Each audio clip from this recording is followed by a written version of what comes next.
Hi, this is Scott Reynolds with Thrize, and I'm going to review the new starter admin I put together for PlatformOS.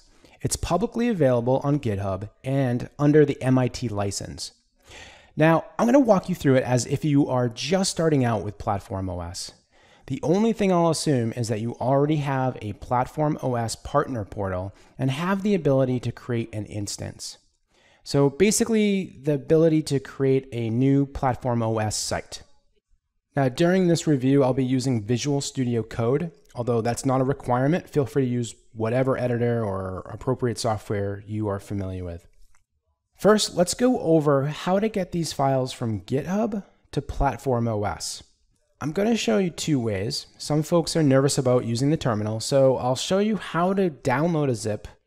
But before we do that, let's just jump into how to get it from the terminal. So either way, we're going to use the drop-down clone or download. And all we're going to do is copy this URL. So I'm just going to click this copy icon. And I'm going to open up Visual Studio Code. And now we're in the terminal and we're under desktop. So we're going to actually add this to the desktop because this is actually going to be a temporary site for me. So I'm just going to put it on the desktop. So all we need to do is put git clone and then paste the URL that we just copied and then just hit enter. And now it's been added to the desktop. So to prove that, I'm just going to go over to the Explorer, right click and say add folder to workspace. I'm going to go to the desktop and click on what we just added and click add. And these are all the files that were on GitHub. So now we have this locally. So super easy to clone it and bring it down to your local device. Okay, so I'm going to remove this from our workplace and I'm actually going to delete it from my desktop because I'm going to show you a different way of doing it. So that way would work perfectly if you do it that way and you wouldn't need another way. But if you are more comfortable downloading a zip file, all we need to do is go under clone or download and click download zip. And if you're on Windows, you just right click the zip and do extract all and then select where you want it to extract. And we're going to pick the desktop, but you can put it anywhere you want. Select folder, extract. And now we have it on the desktop. So let's go back to Visual Studio Code and do the exact same thing we did before. I'm going to say add folder to workspace, go to desktop and click on this and there we go. And so now we have all of the files that we need to create our site and to look at the admin. Now you may be wondering what these are. So the README is just what is on GitHub to explain what it is. So if you want, you could delete it if you want to. And the license, you're just going to be using it temporarily or locally, you can just remove that as well. If you're not going to be using Git, you could also get rid of this, although I recommend using GitHub. And I'm going to change this name. I'm going to say reveal in Explorer, and let's change this to admin starter. Okay, so now that we have these files locally, let's get them over onto PlatformOS. So what we're going to need to do is we're going to need to create an instance or a site. So let's do that now. So I'm going to create a new instance and we'll call it the same thing. We'll call it admin starter and I'll just select staging California. And it says, we're preparing your instance, check your email in a few minutes. Usually it doesn't take a few minutes, but while we're here, I'm just gonna hit refresh and we see our new instance. And I'm just going to click on that and we have our new site. But if we want to be able to log in, what we need to do is go to log in, click reset your password, put your email address in there so it can reset. And you should receive an email that looks something like this. And I'm just going to change my password. And I'm going to add my password here and confirm password and change password. Okay, if we go back to the partner portal and click on the instance, you'll see at the bottom that we have some cheat sheets. Because what we need to do is we first need to create an environment locally. And then we're going to deploy it, meaning we're just going to upload it basically to PlatformOS. So the first thing we need to do is create an environment. So I'm just going to copy this, open Visual Studio Code again. And in the terminal right now we're on desktop, but we actually want to be in our project folder. So I'm just going to right click that and put open in command prop. So now you can see that we're actually in this project. And I'm just going to paste what I copied from PlatformOS and hit return. And so I'm just going to open up my partner portal. I actually have this in a password manager. We're going to go back. I'm going to paste it. And we're in. And what that did is it added a file, marketplace kit. And this just has your token and your email address and the URL of the instance that you just created. So basically the information it needs to be able to deploy the site. And that's actually what we need to do next. So let's go back and we're going to skip init because we actually already added our files and folders to the site. So I'm going to skip that. I'm just going to go right to 3, do marketplace kit deploy staging. We're going to add that. And that will deploy the site. It only takes, maybe 10 seconds to make that happen. So right now it's just adding it. Great. So now let's go back to our site and let's just put in admin/starter. And there we go. So now we have on PlatformOS all the files that were in GitHub. All right, so let's experiment. We have 3 main parts to this. We have the top bar on top, has the logo and some links. We have the left bar, the sidebar, and this has all of the normal navigation that you would expect, similar to the Business Catalyst layout. And then we have in the center, this is where all the main content will live. This is responsive, so if you do have it in a mobile device, it does all the things that you would expect it to do. It also has, on the sidebar, if you needed more room, let's say you have a smaller device that you're looking at or you have a lot of windows open, you can always shut this if you aren't going to need the navigation. And of course, it's still easy to get to the navigation. You just click on it and then choose whatever you want and shut it. Now the links on the left-hand side are mostly static, but the ones up on the upper right are more dynamic.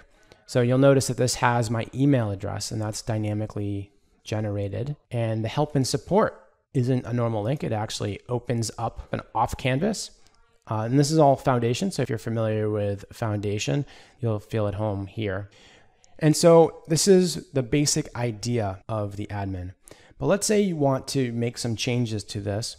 Well, try to make it as easy as possible. I created a config file that will hopefully make your life a little bit easier. So let's take a look at both of those at the same time. So you can find the config file under the main root folder, Marketplace Builder. And by the way, all of your site's files will be under Marketplace Builder.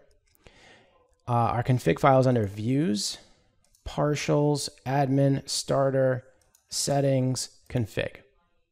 And let's make some room here. And this is basically a JSON file, even though it is in a liquid file. And if we want to make this a little bit easier to read, in Visual Studio Code, you can just do that by clicking the bottom and putting JSON, and then it's a little bit easier to read. Another thing is that when we make changes, we want this to be able to update as quickly as possible. And if you deploy like we did last time, it actually takes a while to do because it deploys all of the files and not just the one you're working on. So to change that, we want it to basically be watching. So we want to be able to sync it. So the way to do that is marketplace kit sync staging. And staging is just the name of our environment that we created earlier. So I'm just going to click that and we are now synced. So when I make changes here, we should be able to see them here almost instantaneously. So the first thing you may have noticed is the name of the site is called My Site. And on the landing page of the admin, you have this.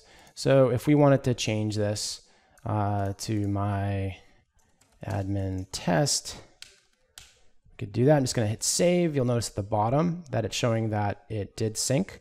And then over here, we're just going to refresh and you'll see that this changes here.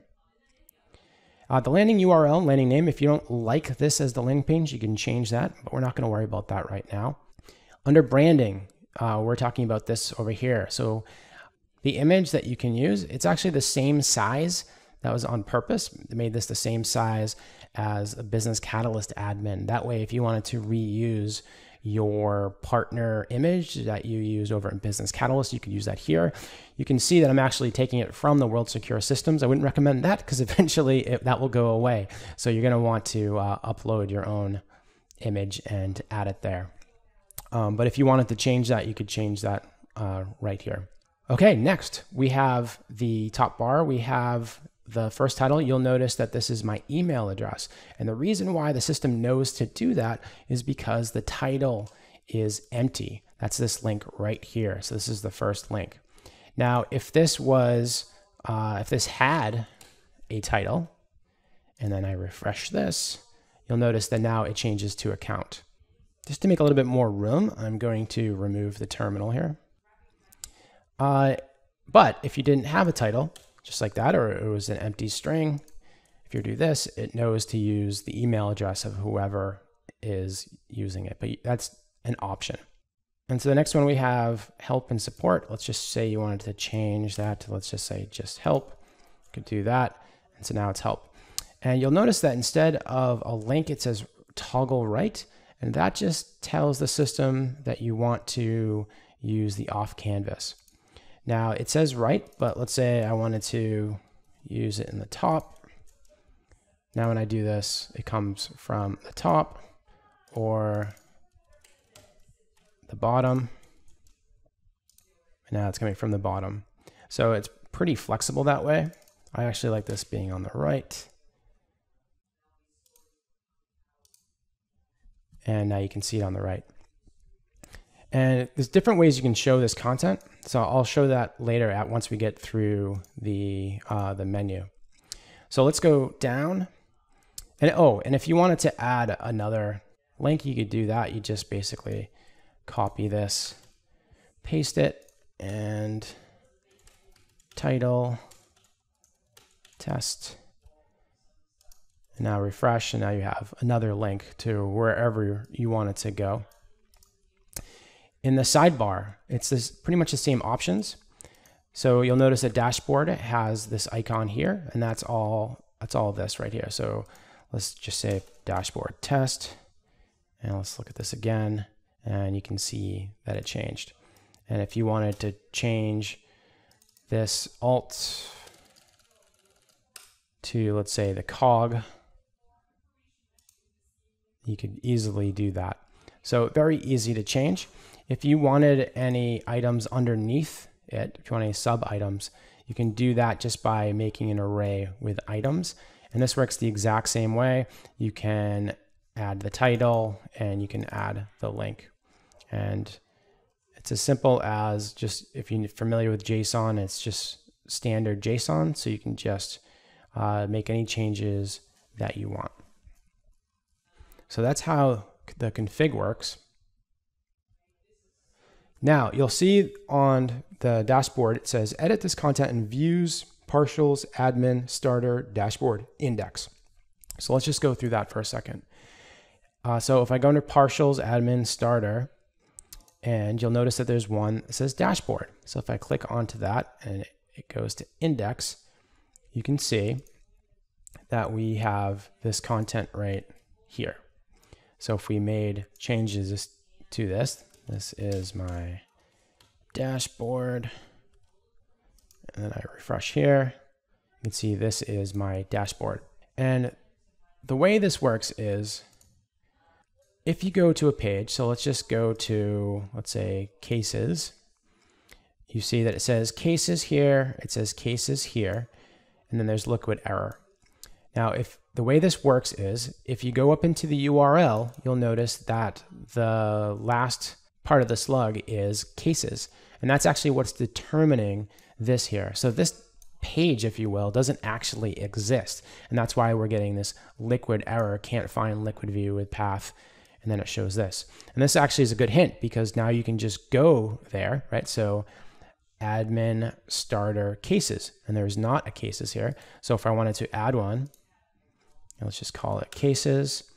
Now, just like in the dashboard, I need an index file. So let's just add a file. And when you have partials, you want to start out with an underscore and then index and then end it with liquid. And now anything I add here, these are my cases. And let's refresh. And now these are my cases. So now I have a view that works perfectly. And that's how it will work with any of these. So if you did have, you know, another page or a view, all you need to do is add another folder, the same name as this, and then do index. Now you'll notice that if we go back to dashboard, you'll notice that there is a write.liquid. And that's actually where this lives. So if I go here and let's say, let's just put, this is the help for the dashboard. And now if I refresh and click help, you can say this is the help for the dashboard. So it's all in context to where you are. So if I go to cases and I do a new file and I do underscore write.liquid and I just put case help. And we go back to cases, I refresh, I do help. Now we have it here. And the reason why I think that's important is to have the help be custom to whatever view the person is in. Then it'll make it a lot easier to be able to provide help. Or if you don't want help, it could be anything else, right? It could be any other kind of like a notes section or whatever you want to use this for. But it's as easy as creating a directory and then adding these underneath. Now, let's say you had a list of cases or a list of anything, right? This is a brand new site, so we don't have anything like that. So I'm going to go over to an existing site that I have. And let's just open this all the way up. So this one actually has a whole bunch of test submissions. So I do have cases. So I was able to make this just by using something that I'll show you in a minute. But what I want to show you right now is that we're same idea, that it's under cases. But when you click into one, what happens in the URL, it puts the ID into the URL. That's how this system will identify that, and it will be able to say, you know, case number. But let's say I change cases to something that doesn't exist on the site, let's say blog. It still thinks that there is a blog ID with 1309, and it has the pagination, which now I can go back to blog, which again doesn't exist. But I could make it exist really easily just by adding a folder with index in here. So this is basically how it works. It doesn't actually use pages. This basically just uses partials and uses what they call categories in the URL to determine what the view is going to look like. If we go back to Visual Studio Code and I go into one of my other projects, and I'll just show you what I just showed you, which was cases. If I go into the index, you can see I custom made this so it would output all of the cases.